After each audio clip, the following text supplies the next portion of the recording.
Very cool. It's so great to be with you guys. This is my fourth residency to get to take a few minutes with. And um, so thank you.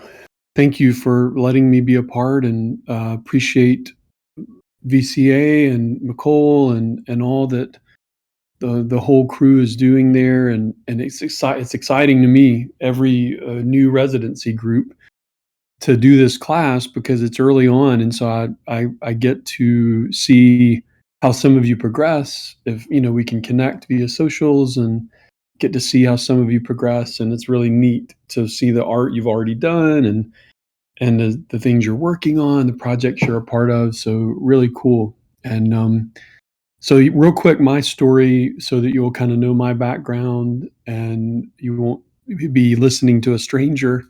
Um, I grew up in New Orleans, Louisiana, in the southern part of the United States, and I grew up in what in America we call the hood, or the it's not really a ghetto because in international culture, I know ghetto can mean something very different, but um, it was the inner city there, and loved where I grew up, loved the heritage I had, and all the cultural arts that I was around. It was really amazing.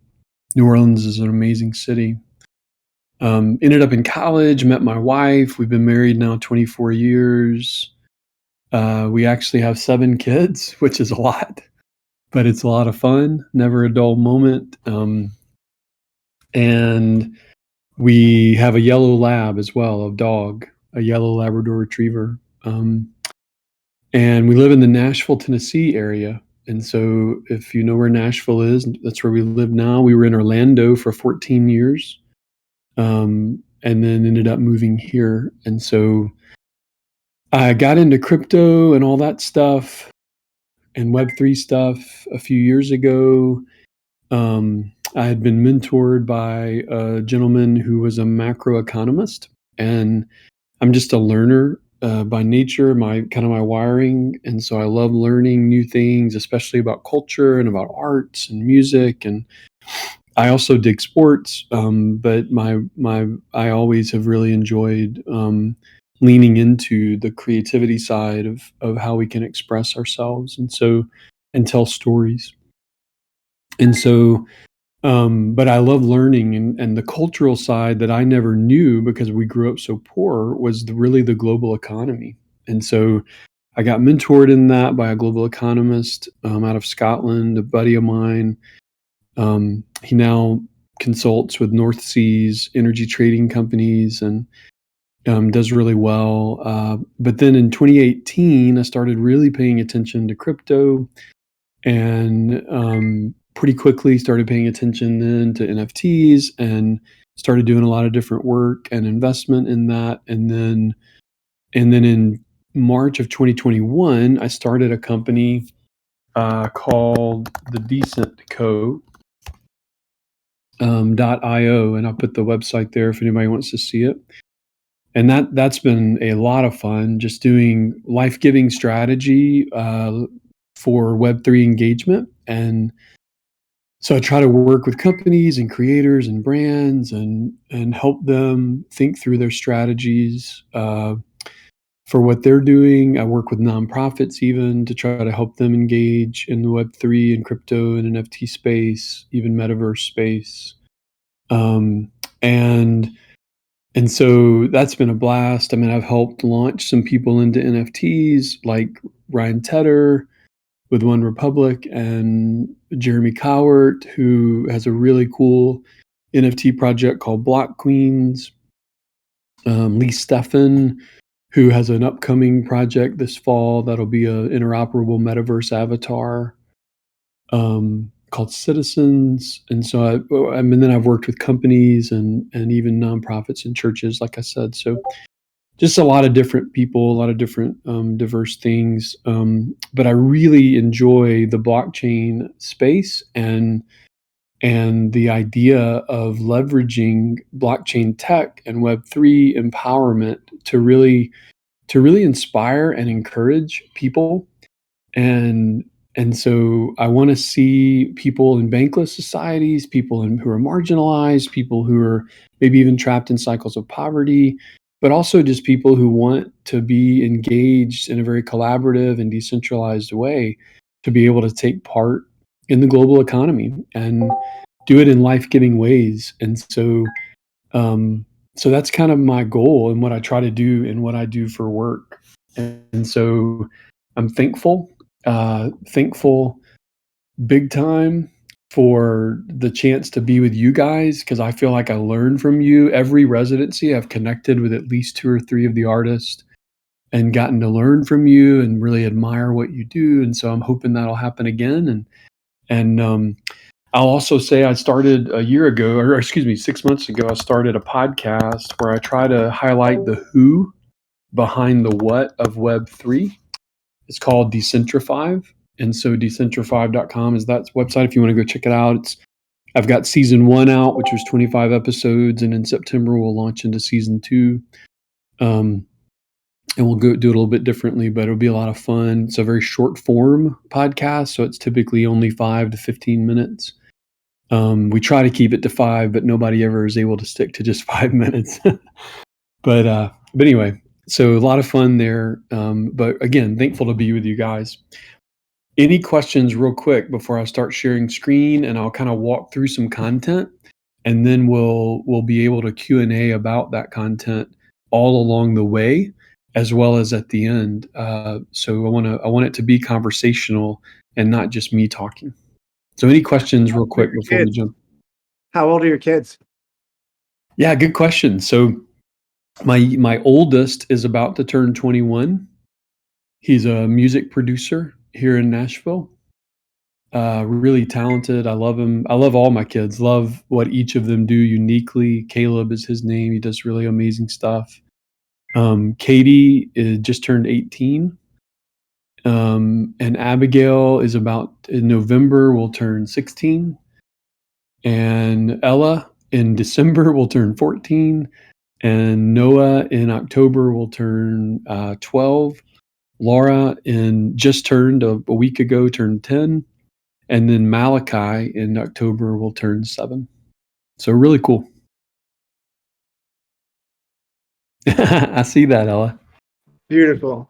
I've got 16, 14, 4, 3, 2. I love it. I love it. So you got a little bit of a gap there, but it's fun, man. There's never a dull moment. It's hard and it's beautiful and we're thankful. I just served them lunch in between Zoom meetings. Yeah, that's a good thing. That's like one of my oldest that's not back at college yet was making French toast before I came in here. So it's good. Well, any other questions real quick? I'd love to hear. In fact, let's do this. Just go around real quick and say your name and where you're at, like what city or country that you're in, if you don't mind.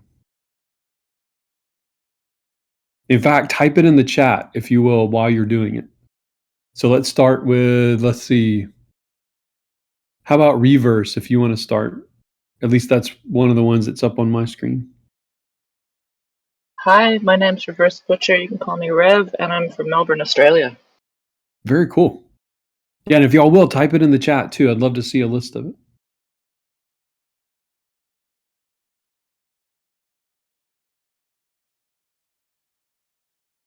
Franco, right? In Montreal. Very cool. I've been to Montreal. I've done work up in Montreal about 30 times.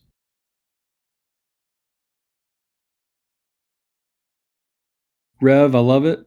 Good to meet you. Y'all can shout it out too. You don't just have to type it. Abby in Texas. I'm in New York City. This is Ella. Hi. Ella in New York. Very cool. I'm Nathaniel. I was born in New York, lived in South Africa and then Dublin, but I've been in Milwaukee, Wisconsin for the last 15 years. I love it.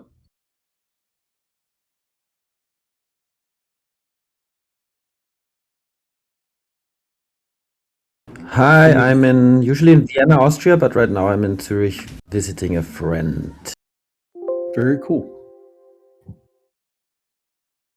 Hi, sir. I'm from Valencia, from Spain. Nice to meet you. Nice to meet you.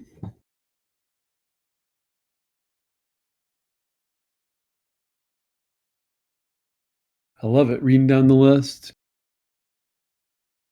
I see Abby and Joel. Hey, I'm Joe from Kenya. Nice to meet you. Good to meet you. And then, am I saying Eco? And that may just be a nickname, but Eco33 from Switzerland. Hi, I'm Bo.io, or Brian, and I'm based in Toronto. Very cool. I dig Toronto. Yeah, I was also just in Nashville a couple months ago. It's an incredible city. It was very hot, but it was beautiful. Yeah, we had a very hot June and July for sure. Glad you were here. I see Emmanuel, beautiful name, near Venice. That's awesome. Been to Venice and Sicily and Rome and Pisa and Lucca and love Italy. Beautiful. I see it. Lived in Joburg in Dublin. I see that. Nathan, I think you already, or Nathaniel, sorry, I think you already. And then Yuri, am I saying that right? But from Brazil, but you're in Berlin.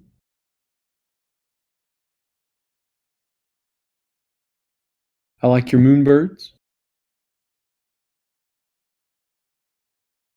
Win from Singapore, Flo from Romania. Awesome. Layla in Santiago. And Ella, you said New York. And Sophia, beautiful names. Love it. Touch Sound Art from Ukraine, currently in China. Currently in China, if you don't mind me asking, because you had to go there or because you chose to go there? Like you had to leave Ukraine or you chose to go?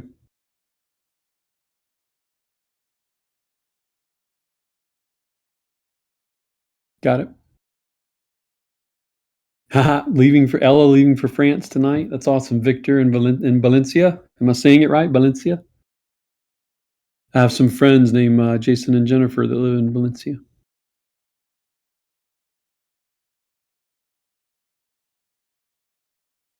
I love it. All right. Well, keep typing because I'll keep looking over at the chat too. And let's see, if you will, though, because when I start sharing my screen, I'll have that up. Oh, how cool. Thank you for sharing that. Berea, did I say that right? Boria. Let's see, Berea. Yeah, Sophia, sorry. Berea XYZ is Sophia. That'll help me there. Thanks for sharing that. That's such a great, all the pin drops to see where everybody is. I love that.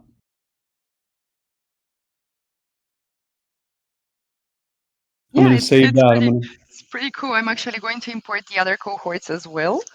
And we're going to have a map of VCA residency world, or at least on this planet, before we move to other ones.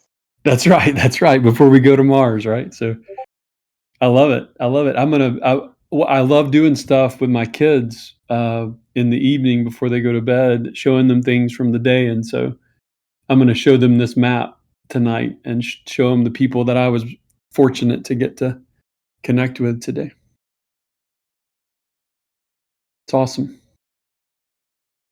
Well, I'm going to share my screen and it'll be kind of some, like I said, some content that we'll walk through that'll hopefully give you an introduction to crypto and the crypto ecosystems and DeFi.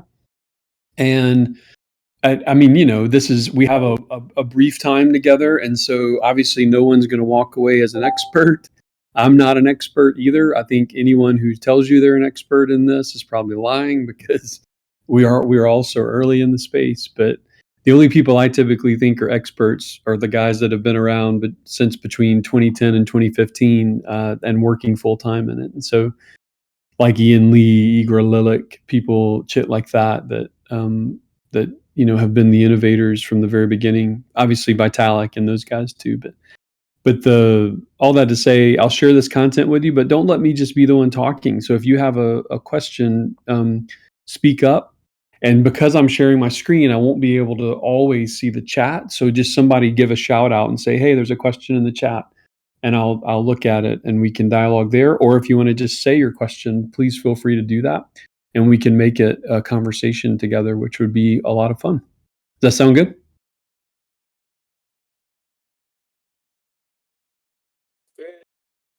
All right. So here, I'm going to share my screen.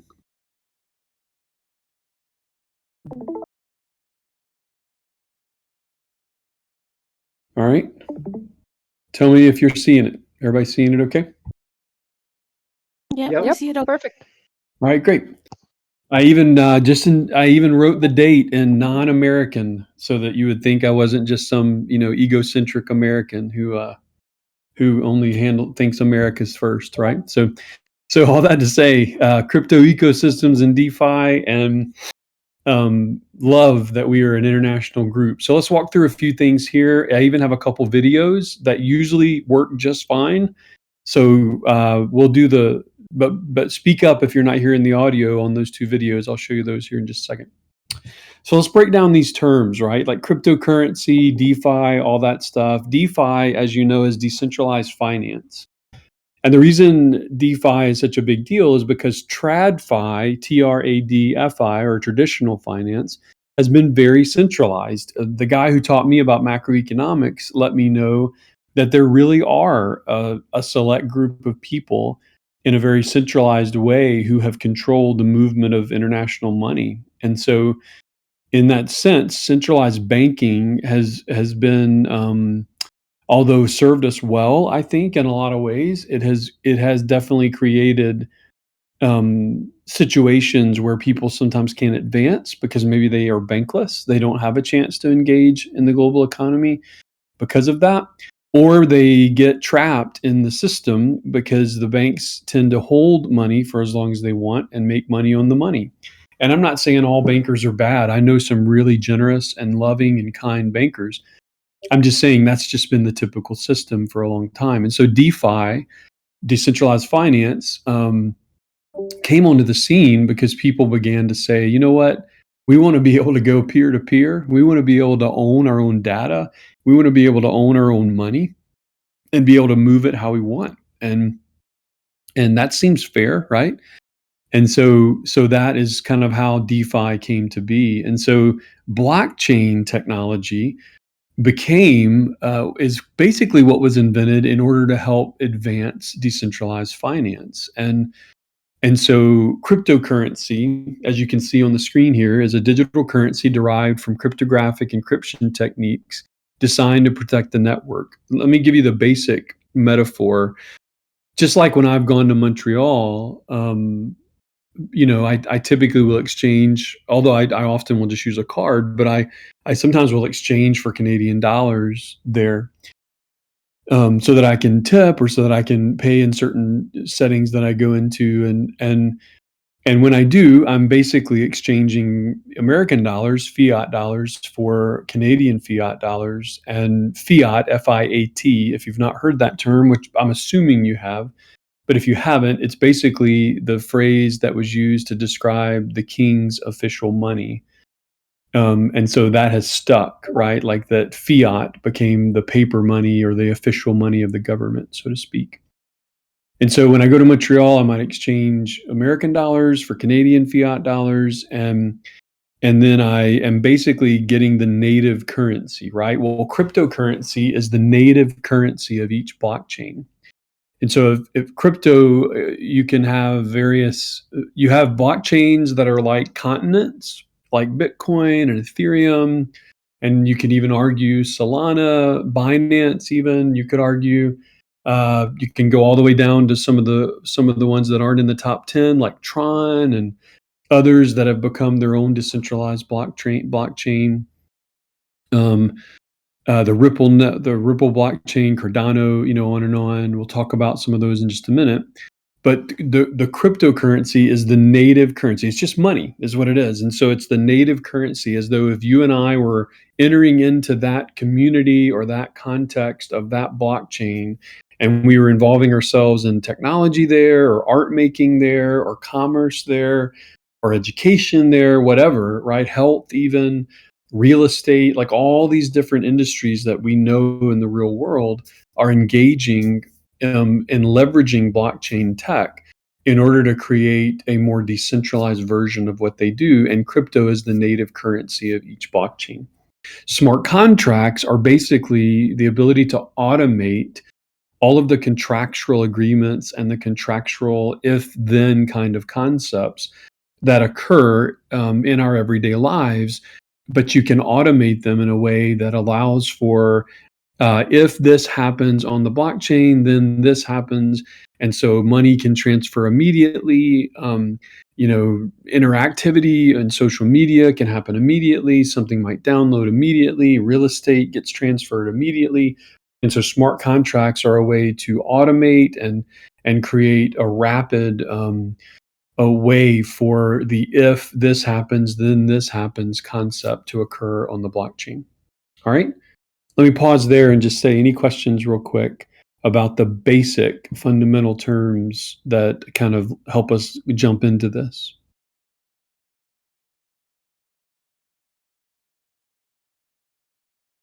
Still with me?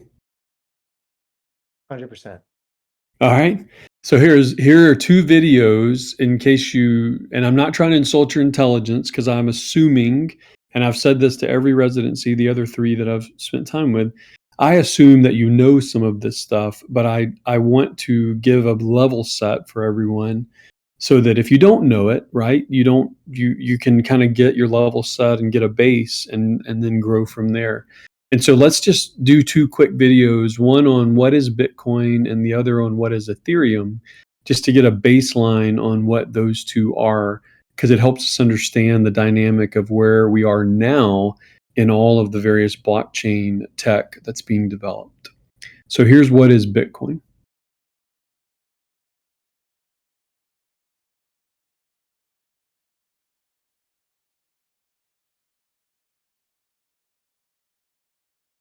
And I may have to switch my sharing of screens. Let's see. I'm going to change windows and then I'll restart it. What is Bitcoin? Bitcoin, also known as BTC, is the parent of all modern cryptocurrencies. First proposed in a white paper in 2000. All right. Could you hear it? Yes. Okay, Yep. good. Here you go. What is Bitcoin? Bitcoin, also known as BTC, is the parent of all modern cryptocurrencies. First proposed in a white paper in 2008 by the pseudonymous Satoshi Nakamoto, Bitcoin is peer-to-peer digital money built on top of an open-source blockchain. So let's break this down. Peer-to-peer means that Bitcoin can be used directly by two parties without involving banks, private companies, or other financial institutions. Digital money. Bitcoin is software, zeros and ones. It does not exist in physical form like gold. Open source. This code is created by a community of people all over the world. It's not owned by any single person or company. Blockchain. A blockchain is a shared public ledger that records transactions. Right now, Bitcoin is used in multiple ways. As electronic cash, Bitcoin can be used to pay for things and transfer value directly between two parties. Some people think Bitcoin can be a long-term store of value. There will only ever be 21 million Bitcoins mined, and this cap on supply supports an argument that Bitcoin won't face inflationary pressure and should be considered a form of digital gold. An important side note about Bitcoin. Some people have assumed that you can only buy one whole Bitcoin at a time.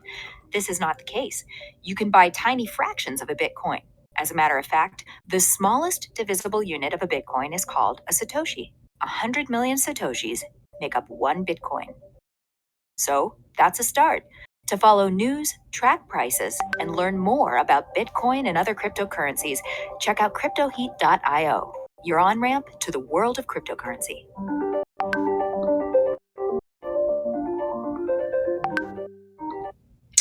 All right, let me show you the next one.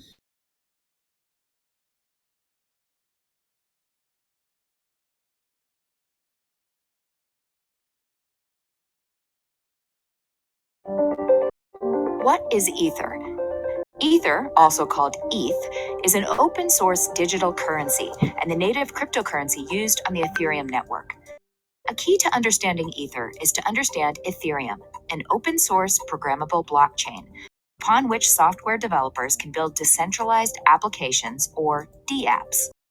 A dApp can be almost anything. Here are a few examples. Decentralized financial services. Imagine being able to borrow, lend, or invest without a bank or company in the middle. Prediction markets, where people can bet on the outcome of events. Games where you can earn, own, and trade in-game assets. The key thing to remember here is that all of these things can be built on top of Ethereum, and ETH is the native cryptocurrency used for this blockchain. Because Ethereum, and consequently ETH, is open source and decentralized, there is no company, organization, or individual that controls ETH.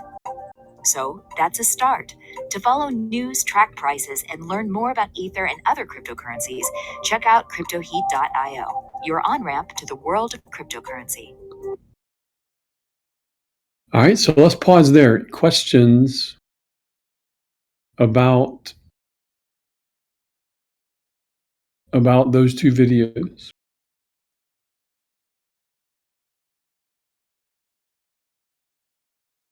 Tell me what you knew. You know, just give a quick shout out in the chat to I had a really good understanding of what Bitcoin and ETH was. Just say thumbs up, or I didn't, thumbs down, right? Give me a quick shout out because I'm curious to see could you explain Bitcoin and Ethereum to someone as though they might be a 5 or 10-year-old and help them understand it?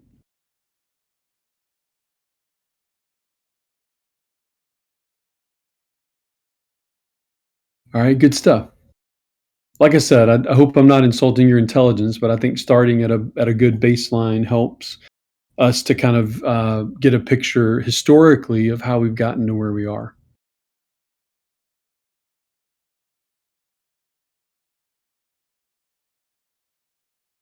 All right, very cool. That's good. They are really good, actually. Cryptoheat.io, a buddy of mine developed it, and they do a good job.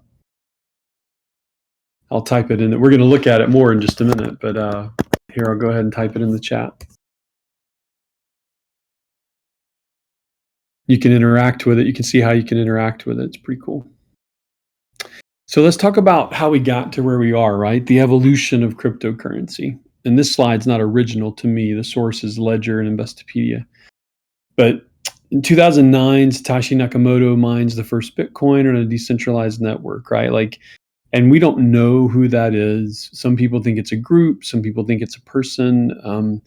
The bottom line, though, is Bitcoin was created for a purpose, and it was to involve peer-to-peer currency exchange without the need of banks. And it's been criticized. People wondered what it was. It's gone up and down in value.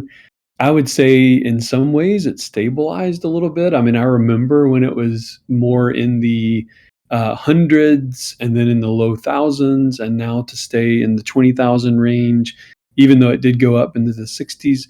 It's crazy to me for where we were a few years ago to where we are now. And the fact that it's held some of the value that it has is pretty amazing. And so Bitcoin is what started it all, right? Litecoin jumped in because people thought, okay, let's make a less expensive, a little bit more agile version. Ripple was founded. Some people argue that Ripple isn't crypto. I disagree. I think it is a version of it. But Ripple, what makes Ripple different is that they have decided to work really hard to be the bridge between the current banking system and what will be the quantum financial system that's more of a decentralized financial system. And so they definitely are playing with the banking system, and I think that's why they get criticized a good bit. But they do a lot of good things. In 2013, you can see the price of a single Bitcoin reached 1,000. In 2015, right, Ethereum launches, and you probably know the story, but Vitalik Buterin, I think he was playing one of the games, and forgive me, I'm drawing a blank on which game it was, and he got frustrated about not being able to really engage with his assets there, and just was highly intelligent, figured out how to do it. But then that went from there and developed into an ability to create and develop technology and apps and use cases upon the blockchain. And this is what's crazy to me. Look at the jump from 2015 to 2017, over 1,000 cryptocurrencies listed. It's more than that now. EOS got really popular in 2018 because they suggested that they were going to be able to create a complete infrastructure for all of decentralized apps. And that didn't happen necessarily. But what it did do was it paved the way for more or other groups to come along and create significant decentralized marketplaces for dApps and DAOs and NFTs and all kinds of use cases that are bigger than just finance concepts. And so it really moved everything forward until we got into 2020. And you probably have heard of these terms that I'm about to walk through. But again, I don't mean to insult your intelligence. I just want to give us all a good baseline. We moved from 2018 and started all of a sudden talking about more things like NFTs, right? And in 2020, there was an explosion of what that meant. Now, NFTs have been around longer than that. In fact, Blau, who is one of the larger revenue grossing music NFT artists, Blau predicted that we would be where we are from an NFT perspective now. He predicted it all the way back in 2018. A buddy of mine named Ryan Capel, or Rizzle is his name on Twitter. You may know Rizzle because he likes to hang with VCA peeps. Rizzle is definitely an OG and an innovator in the NFT space, helped create one of the first NFT companies. And so NFTs really are a version of what you can build on the blockchain, and a smart contract concept that isn't like it isn't like currency. That's why it's non-fungible. So let's talk about that for a second. So maybe if you don't understand that, you can get the feel of it. So fungible money is like the dollar, the regular currency, right? So this is how I explain it when I've had to, people say, hey, explain it like you're talking to Malachi, my youngest. And so what I suggest is, okay, Malachi goes, my 6-year-old who's about to be 7, Malachi goes to a birthday party, right? And he gets to the birthday party and he gets some presents, and people bring him presents. And you know how it goes. I mean, if you're a 6-year-old, you probably prefer toys, right? And but at this birthday party, all of a sudden he gets nothing but cards. And every card has $1 or $5 or $10 in it, right? And so he looks at these and he's like, oh, okay. And we'd have to explain to him, well, you'll get to go and exchange this for something else. It's not unique to him. It's fungible, right? Like he can exchange it, he can let go of it, and something of value will be given back. He can use it to purchase things, and it moves in circulation. Whereas a non-fungible token, or what is now called an NFT, a non-fungible token would be like at that birthday party, all of a sudden, out of the back, the last gift is brought forward, and it's one of his friends, right? And let's say her name is Alina, and Alina brings his gift forward, and it's something she made. But here's what's so cool is Alina's made this for now 10 of her friends. And so now Malachi becomes the 11th person who has this really unique gift that Alina's made. And so he can and it's so cool because she made it unique to him. So it identifies him. He's a part of this group that he's kind of special with. Like that's kind of what an NFT is. Now, an NFT is not just a Bored Ape or a Moonbird or those kinds of things, because NFT tech, in my opinion, and this, you can disagree with me, you're welcome to rebuke me if you want. I personally think that NFT technology is the game changer in all of that, in all that's happening with blockchain tech. And I'm not talking about just the Bored Apes and the Moonbirds and those kinds of concepts and the punks and things like that. I think NFT technology will disrupt every industry on Earth. It will disrupt every aspect of what we know about education, certification, identification, how we verify things, authenticate things. It'll engage in group, in tickets, in reward systems, in clubs, and everything you can think of: education, healthcare, real estate, law, logistics, supply chain, art, film, music. I mean, NFTs will be leveraged. Now, if they continue to be called NFTs, that's in question, because some marketer may come along and come up with a better brand for them and a name for them. But in the meantime, NFTs, the tech itself, what it is, the asset, the smart contract, and what it identifies, that will be a game changer and a revolutionary technology that will change. In my opinion, it will launch us into a second industrial revolution, but this time it'll be a decentralized industrial revolution. And I already think we've begun the second renaissance, by the way, which you are all a part of as incredible artists. And so NFT, that's what NFTs are, right? So Web3, I always tell people that Web3, Web1, we were writing and reading for an audience. Web2, we began buying and selling a product. Web3, we can create, own, share, and manage things together. Another way to think of it is in Web 1, the user went to get information. So in Web 1, the user went to get information. In Web 2, the user went to give an opinion, right? Like whether that opinion was, I'm going to buy something, or whether that opinion was something on social media, any aspect of interactivity or commerce, opinions were given. And then in Web 3, the user's going to drive it. Like the user will begin driving the way that data and commerce and social all move through the internet. And I would even suggest that where we're going, Web 4 will be a completely immersive concept that, instead of being virtual reality where we put goggles on, Web 4 will be more of an augmented reality and a spatial computing concept where the things of the metaverse itself, the holistic version of the metaverse, end up showing up among us in the real world through glasses that have openings in them, not through goggles that don't. And so I think that's where we're going with Web 4, but that's kind of an explanation of Web 3 and NFTs. So before I get to DAOs, let me pause for a second and just see, anybody have any questions, rebukes, slanders, pushback, encouragement, or good eating recommendations?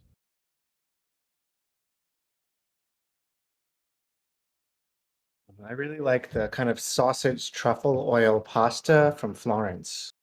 I love it too. I've actually had it, and it's incredible. And in Assisi, I had this poppy seed type of pasta thing too that was unreal. I love it too. Oh, yeah, try that. So everybody's good? I hope this is helpful. I hope it's not just a waste of your time.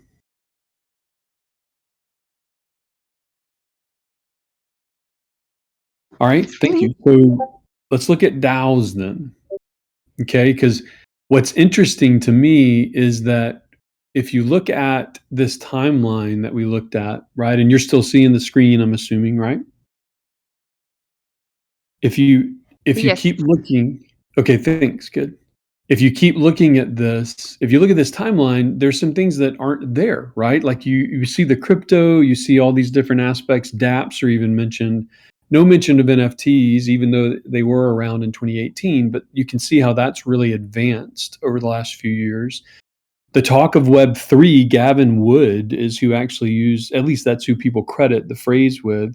Back in 2014 is when that began to be a little bit more popularized, the idea of Web 3. But then DAOs really came onto the scene in the last couple of years. I think they've been existing longer than that.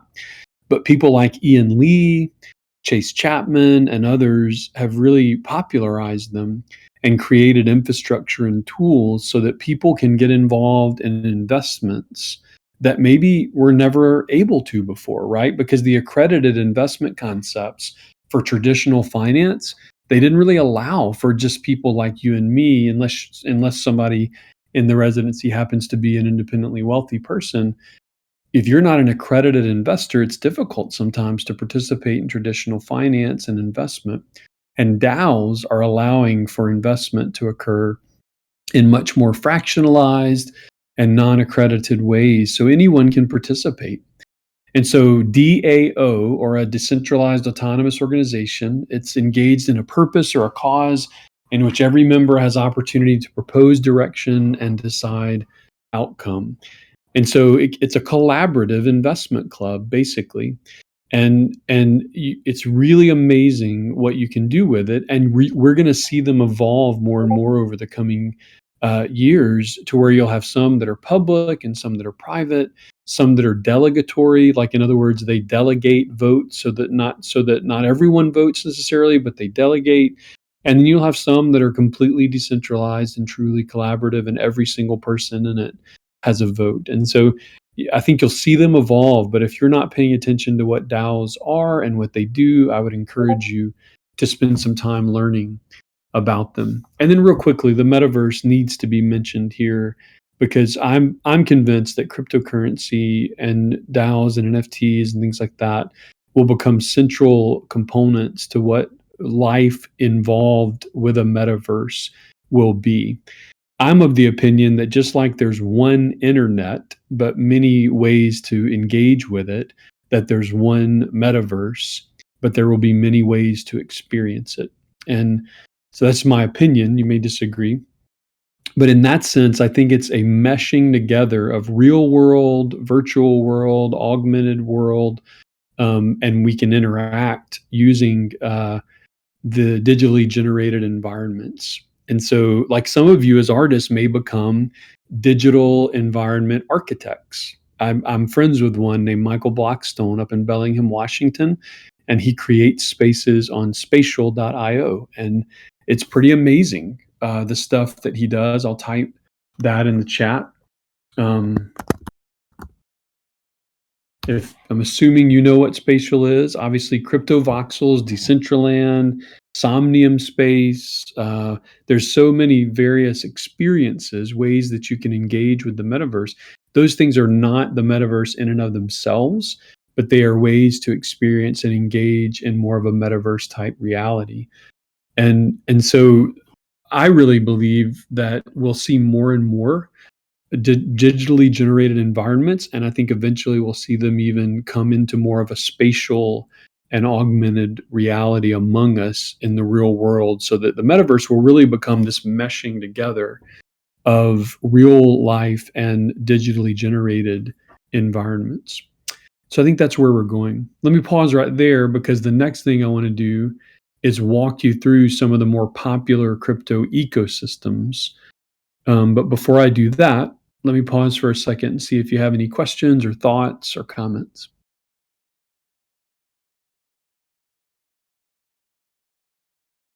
I would just throw out there, on the more artful and social activism side, my favorite book on blockchain is Artists Rethinking the Blockchain by Furtherfield. And then on DAOs, their more recent release, Radical Friends. Ruth Catlow has been around for 30 years working with new media, and she's one of the most brilliant and generous people I've ever met. I love it. I'm going to look that up. I just clicked on the link that you put there, and I'll look it up. Artists Yeah, Rethinking Chase. the Blockchain is from 2017, and I still think it's one of the most forward-thinking books. And let me say it again. Let me type it in the chat here, or if you want to type it in the chat, type Sure, the title in the chat.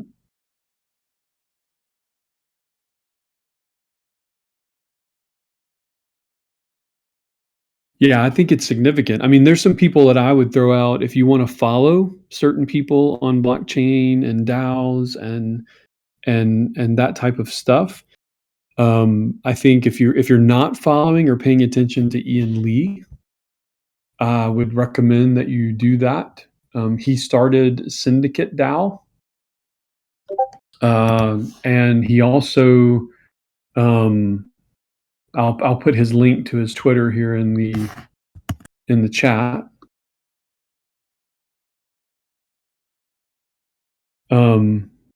Very cool. Artists Rethinking the Blockchain. I'll check it out. I have not seen that one, and so I really appreciate those two recommendations.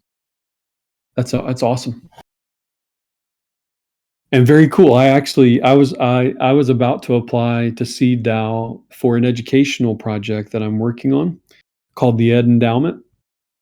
And I mean, it's very early stage, and so if you're interested and want to follow it along and get updates, you're welcome to.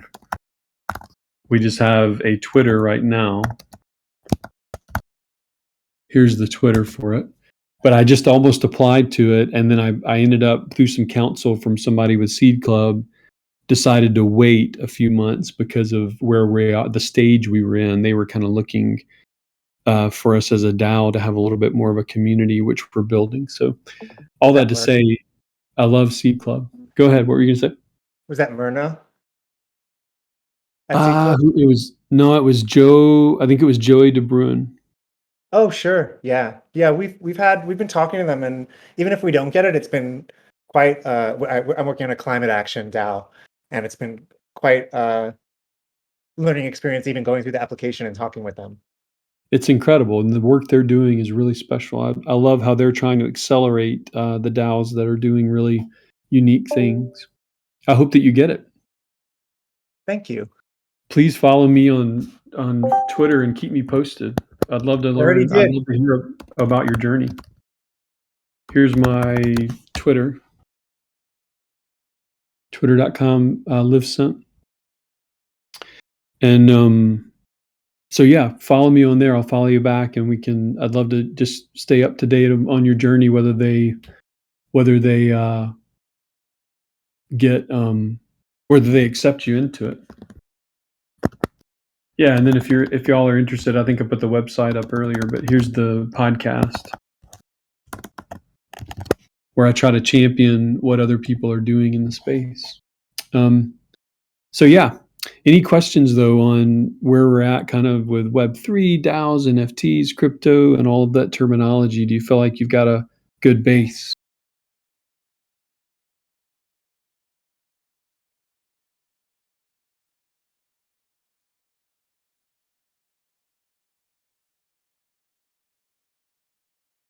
All right. If you can still see the screen, which I think you can, yes. Let's talk a little bit about crypto ecosystems. And so these are just various blockchains that have developed significant ecosystems over the last 5 to 7 years around not only finance, but some of the various use cases that the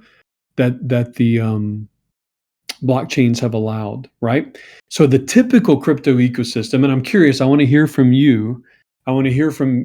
What is missing from this now, right? This came out in June 2021, so not that long ago, really just a year ago, right? But even then, when they described the crypto ecosystem, Coin98 Analytics was saying exchanges, wallets, blockchain platforms, stablecoin, tooling, gaming and NFTs, DeFi, right? What are some of the things even now that would need to be included on this type of description that isn't there? Maybe refi, regenerative finance? Yes, regenerative finance, which is actually an amazing tool, in particular if you're trying to create NGO and nonprofit funding models, right? And so it's a really, really amazing tool for any aspect of it. But regenerative finance for sure. What else?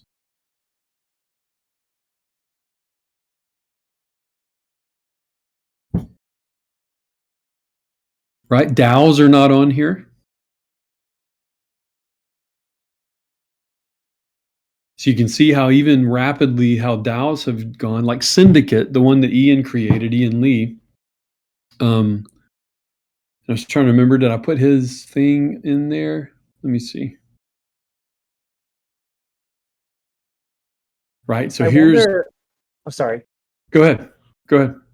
I wonder about, I don't know what to call it, but there are those kind of people that are making the move from Patreon to DAO-like structures, like Channel, the folks at Interdependence who used to have a Patreon, and then they kind of made a conglomerate of podcasts. And it's now, if you buy their NFT, you get a permanent link to all their RSS podcast feeds, and they have like seasons. That's So really it's kind cool. of a DAO, but it's kind of not. Yeah, It's like but it's really their own Patreon. yeah, and so yeah, I'm trying to remember.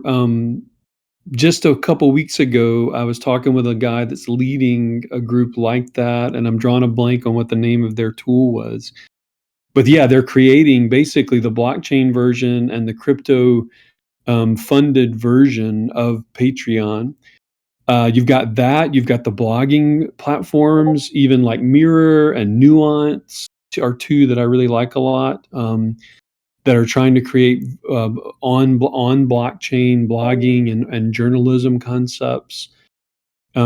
Realty now, all of real estate concepts now are being there's a group out of Miami called Proppy that's created, at least in America, they did the first 3 major real estate sales. The first one was in Tampa. And so I mean you've got the real estate side of it. You even have metaverse virtual real estate side of it that now has become a major and then but music NFTs, right? Music NFTs are not on here, and I would say if there's any one thing, if there are 2 things right now to really bet on, really expanding significantly, it's data storage and sharing on the blockchain in whatever form, and then music NFTs in the music industry on the blockchain are both happening significantly. Being in Nashville, I think I hear a lot more about what's happening music wise, but all that to say, all that's missing, and that's just been a year, right? Like, so it's crazy to me how fast the crypto ecosystems and DeFi culture is moving, and how significant that it is. But there's some amazing. I'll load this PDF in the Discord, and there's some amazing groups that are even listed on this. The different companies and organizations listed on this. Any questions, real quick, and then I'll kind of walk through a few of these.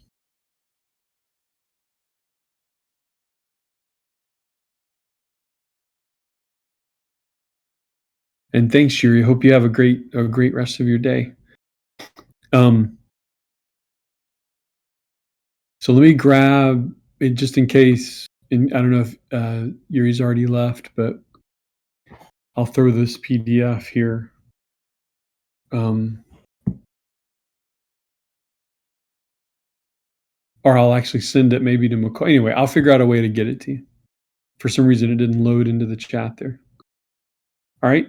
So let me walk you through a few of these, and then we'll kind of wrap it up and close out for the last 20, 30 minutes by just Q&Aing together, question and answer together about this. Right. So Ethereum, right? That's one of the major, obviously, blockchains to build upon in the ecosystem that's being developed. And now you've got layer 1s, which layer 1, which is Ethereum, but now you have many layer 2s like Polygon and Optimism and Arbitrum and many, many more that are building on Ethereum and trying to create more scalability. It's in the news a lot right now. The merge that's coming up for Ethereum, which will take it from a proof of work concept to a proof of stake, and I mean it'll be amazing to see how that changes. It'll definitely become more energy efficient. I don't know if it'll become more gas price efficient.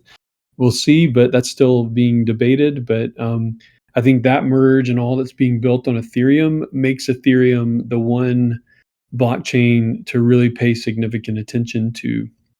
But you've also got things like Binance. I mean, it's one of the largest market cap blockchains, and there's a whole lot happening there. And the way that they have engaged in very user-friendly ways all across the world, Binance has done some pretty amazing things. You've got Cardano, which still is trying to actually deliver on some of their promises. And so that's some of the criticism that they take. But they've done some really, really cool stuff. You've got Solana, right? And now although they get criticized for some pretty serious security issues, Solana is definitely one to pay attention to. And the way that they're building very low cost and high speed blockchain technology utility is really significant. Ripple, I already mentioned, and like I said, they do play a lot in the current corporate and economic world and economic system, but they're doing a good job, I think, of trying to bridge toward the future of decentralized finance. And they definitely have created very rapid monetary movement concepts and transactional concepts. And so you may or may not know this, but this November 2022, there are over 25 countries that have already signed on to begin moving their money internationally through concepts like Ripple instead of through the SWIFT system, SWIFT. And the SWIFT system is what we've used for years and years for global financial monetary movement. And so Ripple, whether you like them or not, is very engaged and has been for the last 7 years in the large economic global summits. And they have really positioned themselves to be able to lead out an international monetary movement. And you'll see that shift over the next 12 months, November 2022 to November 2023. And I personally think it's going to be a massive tipping point, and you'll see a lot more crypto adoption in the mainstream because of the way that people will be moving money internationally. So I think it's a big deal. Polkadot's growing a lot. They're another blockchain that does a lot of work and has a lot of really huge market cap. The Terra ecosystem has definitely caught a lot of flack, but they have continued to be one that people are still building on. The Tron ecosystem is really significant, and if you're not paying attention to it, I would encourage you to. I think they're have created one of the largest dApp marketplaces. They've got one of the largest and fastest moving NFT marketplaces. They're doing some pretty amazing stuff with lending and with DAOs. Tron moves more stable coins than Ethereum. And so the stablecoin market has really been captured by the Tron ecosystem. And so it's really, really interesting, all that's happening with Tron. Tezos is one of my favorites. I'm not going to lie. I know that VCA also does a lot with Tezos and encourages Tezos. Tezos is a great ecosystem, and I have a lot of NFTs in my object account, the object.com, and so I love Tezos and what they're doing and all that you can build there, and the way that that's a foundation that they give, and the energy efficiency. They do a lot of great things. Cosmos is one to pay attention to. They are building what will likely be one of the best interoperable type of blockchains, so that you can play in between multiple blockchains. And so Cosmos is really important. The Internet Computer ecosystem, if you're not familiar with Definity and the Definity Foundation, some people argue that the Internet Computer will be like how Ethereum is a layer 1 of blockchains. Some people argue that the Internet Computer will be the layer 0. In other words, the Internet Computer is what will take all blockchain to web speed, because most blockchain tech can't move at the current web speed. But you're seeing Internet Computer, ICP, as their native currency, and they're beginning to really engage. They just integrated Bitcoin usage, and by the end of the year, they will have integrated Ethereum usage, and they're really moving things at a rapid pace and a lot of full-time development there. I'm good friends with the head of one of their major NFT marketplaces, which is called Entrepot, ENTREPOT.app, I think is the website. Let's see. I think that's the website, but it's worth checking out. Let's see. Rev, you've got a question. Is there something you can recommend we read regarding the SWIFT to digital conversion for November? Please and thank you. Great question. So I don't know of any book that's out there, but if you Google the international monetary movement concept, if you Google that, then you actually, if you're willing to do a little research with it, you can find the actual PDFs, like the actual PDF documents that that various countries have released documenting what will happen in their country for international monetary movement over the next 12 months from November 2022 to 2023. And it's really interesting. It may not be interesting reading because sometimes it can get boring, all the monotony of it and the minutia of it. But if you're interested in that research, you can find it by Googling it, and you'll actually be able to find about 27 different PDFs from various countries documenting what they're going to do to shift into that system. Does that make sense? Does that help?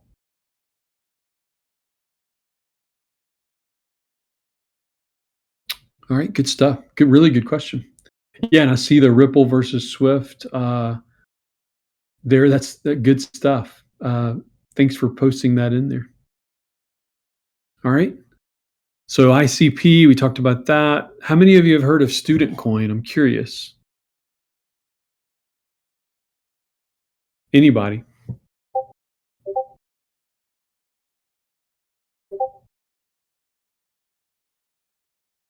Yeah, I'm excited about what they're doing. I'm still a skeptic as to whether they're going to be able to pull it off.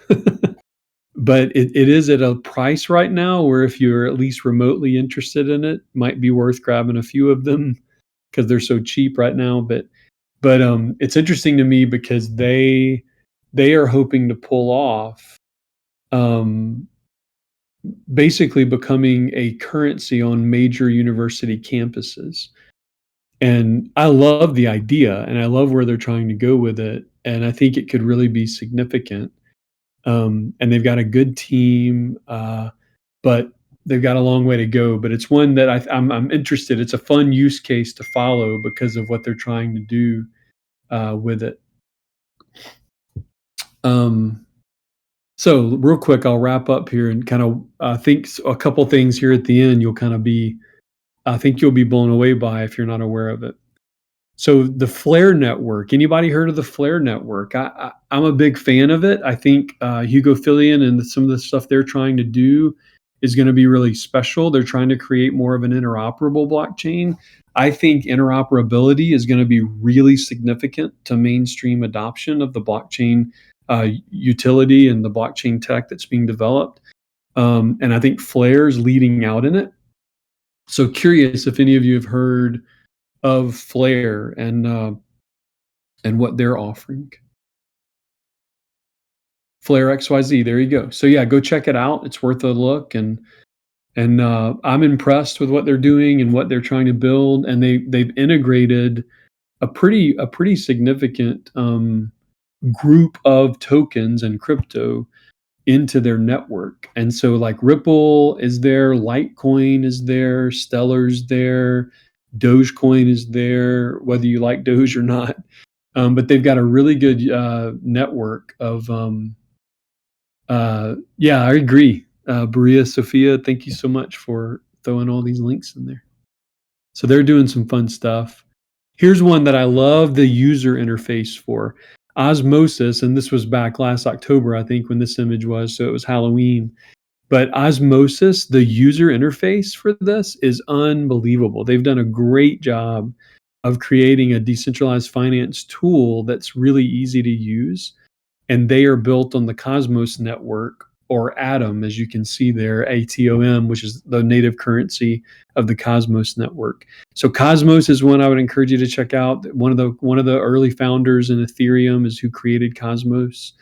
And the Osmosis coin or block, what they're doing, what Osmosis is doing is kind of like almost like a layer 2 on top of Cosmos, but they're doing some really special stuff there. Alliance Block is an enterprise. So ALBT, I think, is the token. They're doing a lot of stuff to do enterprise scale blockchain work and supply chain blockchain work. So they're doing some really cool stuff. VeChain, if you've never heard of them, they're another enterprise and supply chain and logistics blockchain. And so there's some really fun stuff happening there. Here, I wanted to give you this just to see the example of how Cosmos is trying to create the interoperability between multiple blockchains, right? Like you can see Maker and ETH and Bitcoin and all the various chains that are represented there, and how they're trying to create a consensus model that allows all the chains to interact with each other. And if they can pull that off, which I think they've got an incredible team, then they're going to really position themselves for the long term. And I already mentioned Definity. I think they're doing some really special stuff. All right. So I mentioned CryptoHeat.io earlier. Let me share my screen to Crypto Heat and just show you a couple things real quick, and we'll wrap and then take questions. I have found, let's see. I've found that Crypto Heat is a really useful resource, and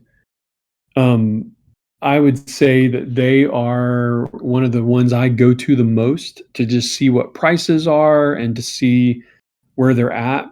So look at this. I think it's just fun, right? So it's a heat map, right? It's a heat map for cryptocurrencies. And what you can break it down into price. So see here, price or price change.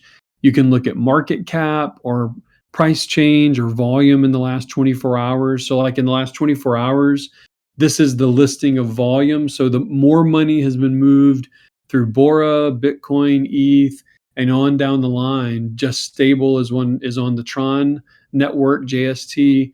And so you can kind of go on down the line here and see. I like to look at market cap. But check this out. So the top 10 in market cap, which is the total amount of capital and money that's being circulated or being staked inside of these blockchains. And right now, Bitcoin, ETH, USDT, USDC, and Binance are the top 5, right? And then you've got XRP, a stable coin from Binance, Cardano, Solana, and Dogecoin that round that out. I mentioned a few of these others. You've got Polkadot, you've got Shiba, Aave, DAI, which is a stable coin. You've got Matic, which is Polygon. It's the L2. There are a lot of people who think Polygon will be the Amazon Web Services of blockchain, that they'll be the AWS of blockchain. And I think they're setting themselves up for it. They're doing some amazing work. You've got TRX, which is Tron, right? So like if you click on one of these, it opens up and shows you, what their market cap is, what their current price is.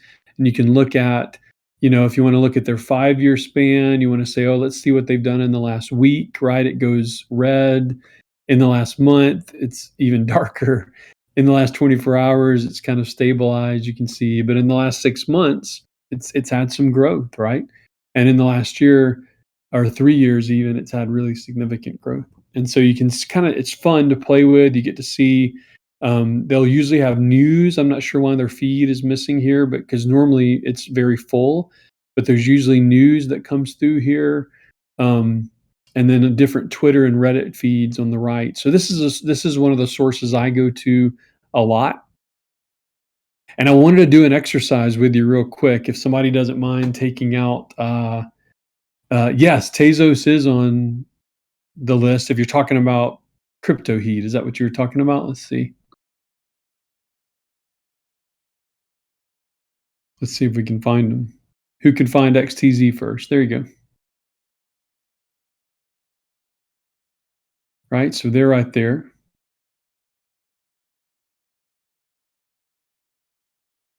Right, so you can even see with them last 3 years. Let's see what they've done. So in the last hour, you can see a bit of a stabilization. When you've got movement like that, it's not real significant. In the last 24 hours, you've got some consolidation. Look at that. The consolidation there, I think, is kind of starting to indicate over the last week that they're setting themselves up for a bit of a run. And then you can even see it modeled here in the way it's at a slight rise. Let's pull back a little bit more. Yeah, 6 months because of the dip. I mean, the spring dip was really tough. Yeah, but you can see, look at how they've consolidated here and kind of leveled out. They plateaued and see this slight rise. I think they're setting themselves up for another moment like this. But that's not financial advice, so don't blame me if you lose anything. All right, so let's take a look at this real quick. I'm curious if somebody's willing to take out a calculator and help me with this. All right. So I want to see, let's see what the top 12 market cap is, what their total market cap is. And we're going to compare it. All right. Somebody got a calculator and willing to help?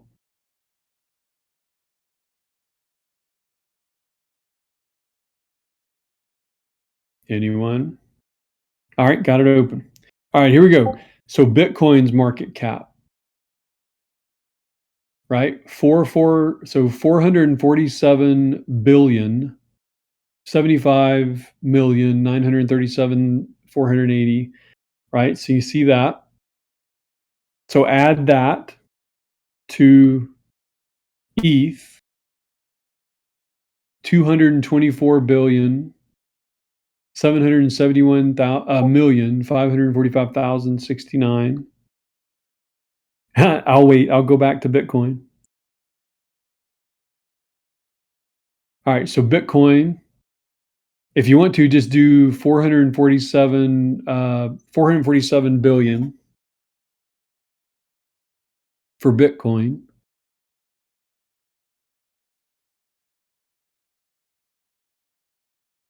ETH, let's do 224 billion.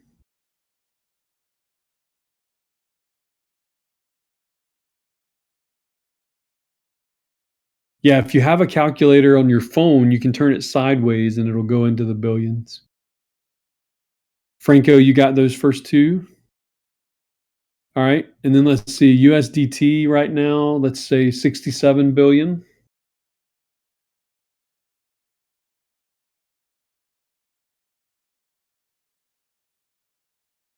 USDC, 53 billion.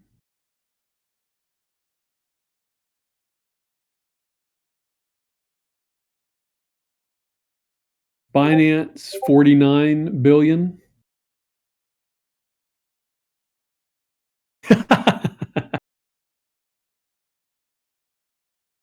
You're all good, man. You're all good. All right, we can generically kind of estimate here. Let's say this was 500, right? To kind of give an estimate.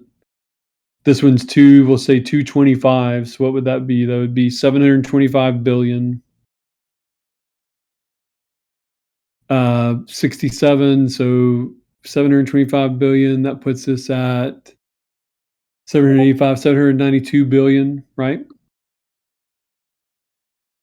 And then another 50 billion, 53 billion, so 792, that puts us at 845 billion. Am I correct there? And then another 50, so 895 billion. And then XRP with 18. So 895, what does that put us at? 913 billion. All right. 931 billion.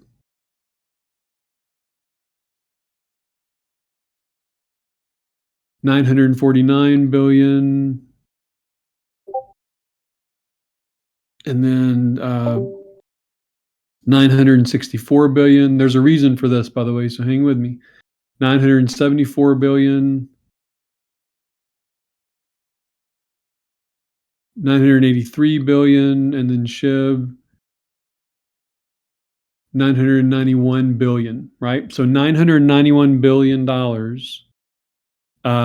market cap is the total market cap for the top 12. All right, everybody got that?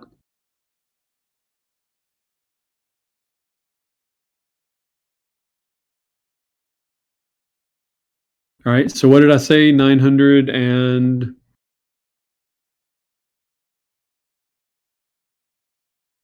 all right, basically, right? 999 billion. All right. So let me go back to let me change windows back, and this will be the last thing before we just kind of close it out, talk with dialogue together.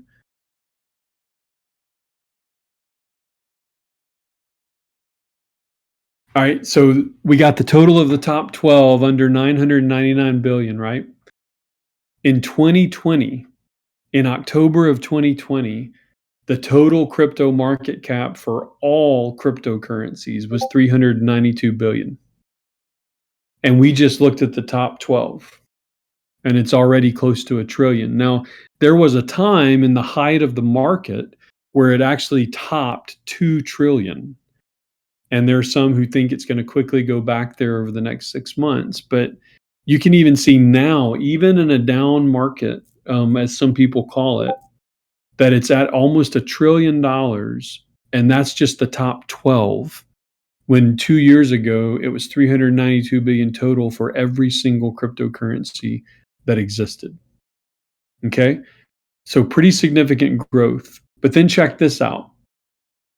This is my favorite to show.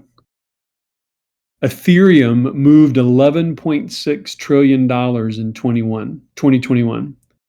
That same year, Visa moved 10.4 trillion. Right? So just think about that.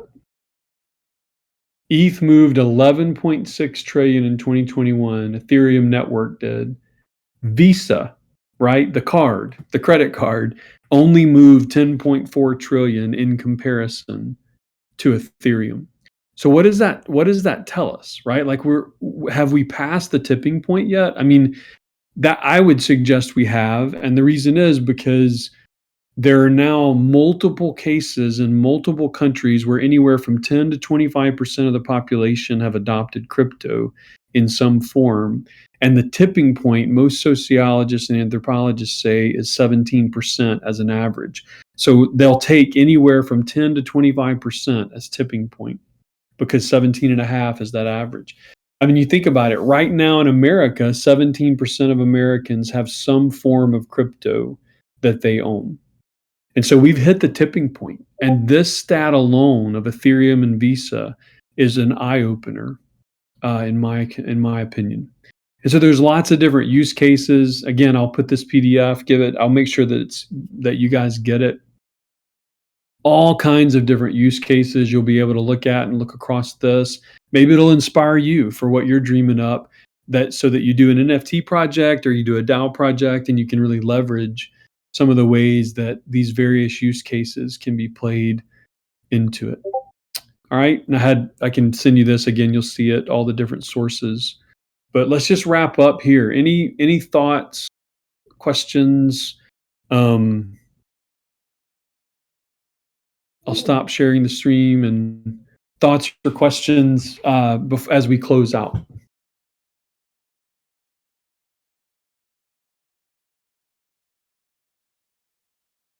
Yeah, and Rev, I think, said, yeah, debit card, credit card, prepaid, and all that. Yeah, as Sophia put down. I think and that particular stat was related specifically to money that they moved, right? To currency that they moved. And so pretty significant, in my opinion, that Ethereum topped Visa in the year 2021. I think that's a day or a year that we'll look back on and at the end of this decade and say that's when we started to see the turning point toward a full adoption of decentralized finance. So hopefully I haven't bored you too much, but given you kind of a good overview of what's out there, what the various ecosystems are. So let's just close out. We've got 7 minutes left. I was hoping we'd have more than that, but you did a great job of asking questions along the way too. And so questions or anything before we wrap up? I first want to say that since I was listening, I listened to the first time at your session when we were in the second cohort, because I'm from the second cohort, and I found it spectacularly exciting back then. But now there's so much more happening. It feels like in crypto world, as we all know, time flies in tremendous speeds. I think that it like surpasses the speed of light sometimes, and it's super exciting to see how things are changing. Those numbers don't lie, and they're really groundbreaking, especially what you shared about Flare and them in the 27 countries that are willing to change from Swift. This is such an exciting time in front of us, I think.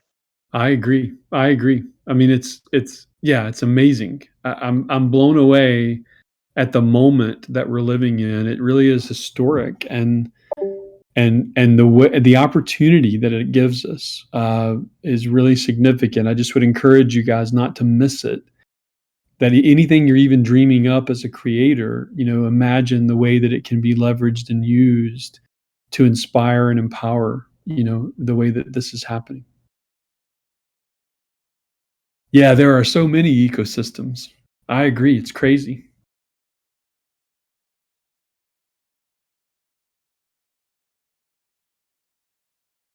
Any other questions, thoughts? I appreciate that encouragement.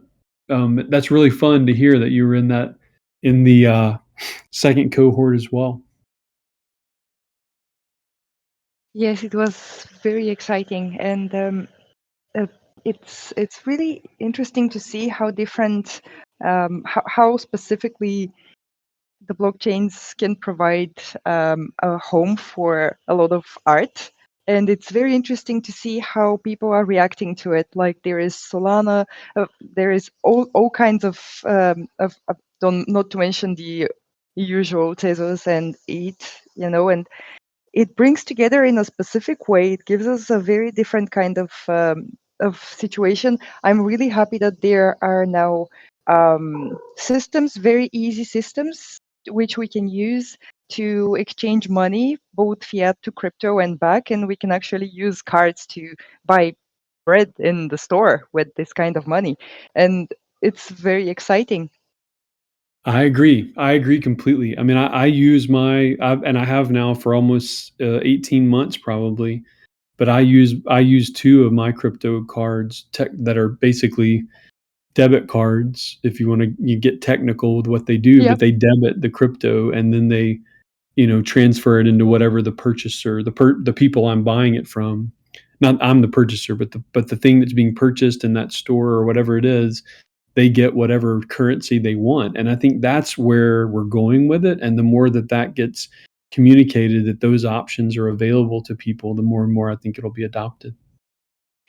There's more than just the coolness of the entire thing, the dopeness of us actually transitioning to digital money and to a different kind of authority and lack of need to trust any kind of systems in between us and what we choose to exchange goods and market things to.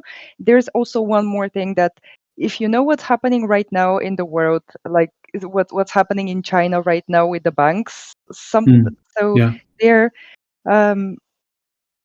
what maybe Touchstone Art can tell us more. But from what I've heard, people don't get any access to their deposits. They cannot access their money for days. Sometimes they have to line up for days, and there are huge protests about it. So also this is happening in Afghanistan right now because people are pulling their assets from there. So because they don't want the money to be used by the Taliban, and it's very sad to see how the traditional systems are failing people, and they're causing huge calamities. I don't even want to repeat what I've heard as specific cases, because they're extremely morbid and grim. So this is a way that we can fight off this kind of system of control and to create a better world for ourselves, the way that we've dreamt about it as children. I'm pretty sure all of us have imagined this at one point or another. Yeah, no doubt. Very well said, Sophia. Very well said. And I think the reality of the current banking system is that if we all tried to go get our money out of the bank today, that they couldn't give it to us. And it's the nature of the way the banking system's set up. And Exactly. And what I love about crypto in particular and is it not only allows us to create unique communities in which we add value to humanity, but it also allows us to exchange that value and own it together and decide things together without that centrality, the central banking system. And so I agree. I mean, we're in this really unique moment that is unlike any other that I've ever seen personally, and it's exciting. It's exciting to watch, and I'm hopeful that as it plays out, that each of you, even as you are going through this residency and going through other, uh, seasons, that you'll get to be inspired by it and to really leverage it in a way that allows you to be life giving into the various projects and causes that you participate in. So this has been fun, you guys. I hope you've enjoyed it, and hope it's been informative. And like I said, connect with me on Twitter. I'll follow you back, and um, I would love to keep up. And for any that need or any that are working on specific projects, I'd love to hear about it. So I really value what VCA is doing and who you guys are, and together as a cohort, and where you're going and what you're creating. So I'd love to hear about it from each of you if you get a chance to send me a message. So Thank you so much for sharing these insights with us and for sharing your time and knowledge with us. This is all very exciting, and thank you for giving us more tools to use at our disposal. Any other questions? Last minute question, anyone? I guess not. So if anybody has questions, just drop me a line and I'll convey them, or just go ahead and as Jason said, just follow him on Twitter. And with that said, thank you all for this marvelous class today. And wherever you are in our lovely blue planet, have a wonderful time and smile. I love it. Thank you so much. Hope you guys all have a great day or night, whichever, depending upon where you are. Bye, everyone. Bye.